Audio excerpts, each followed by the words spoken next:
These are two swords that I received from a friend in consignment recently, and I thought that they would be a good example to show different kinds of hamon. The last few videos that I put together had Japanese swords with a sukuha, or straight hamon, and these are on the other side of the spectrum, having a yakiba or hamon that's very active and vibrant. So first, this sword, which is in bukezukuri koshirai, full mountings, with a motif of dragon, so dragon Fuchikashira, dragon Manuki, and dragon Suba, and Kozuka. It has a blade by the well-known Shinto smith Motoyuki. Motoyuki was a smith of the Bungo lineage, and he signed both with the Mei of Motoyuki and Yukihira at different times in his life. So I'm going to go ahead and show, and I hope that this is going to be able to stay in focus, the hamon of the sword.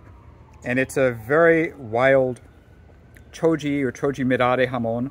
So many different peaks and activities. It's all Nie based.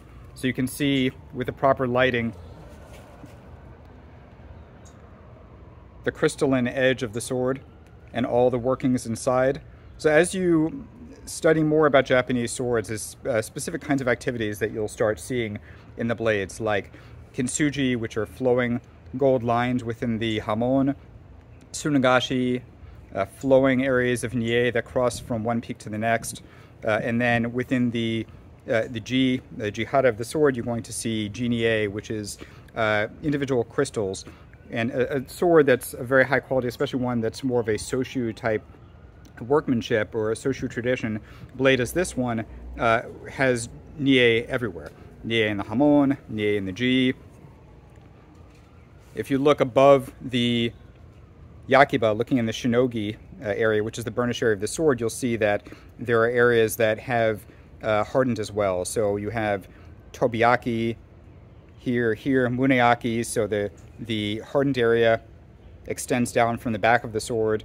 And the hamon is very hitatsura-like, so effectively there are hardened areas all over the blade. I'll go ahead and show the nakago on the sword. It's ubu zaime, so it's unshortened, unaltered nakago, signed Motoyuki.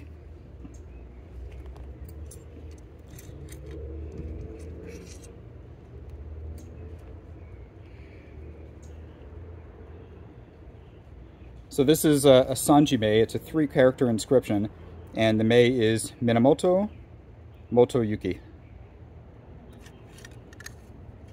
And as mentioned, this is a one-hole, one Mukugiana, ubu unshortened blade.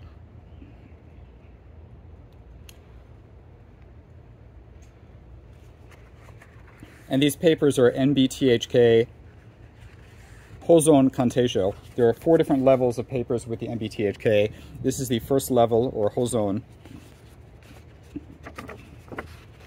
And good example to see what an NBTHK Kanteisho looks like.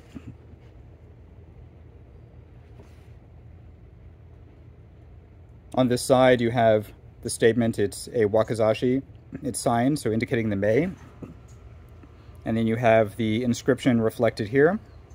Minamoto Motoyuki. NBTHK papers will have the date that they were issued as well. So this is the current era, Reiwa 3. A photo of the nakago.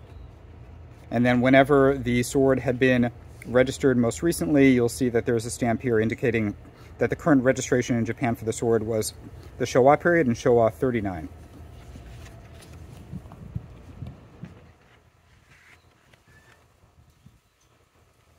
And the second sword from the same individual that sent these to me is a blade by the Chikuzen Nobukuni smith Yoshikane.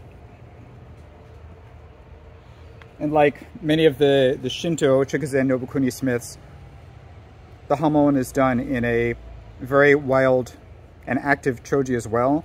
It's a bit difficult to see in the lighting that we have here, but the hamon and the blade is very much like Bizen Ichimonji.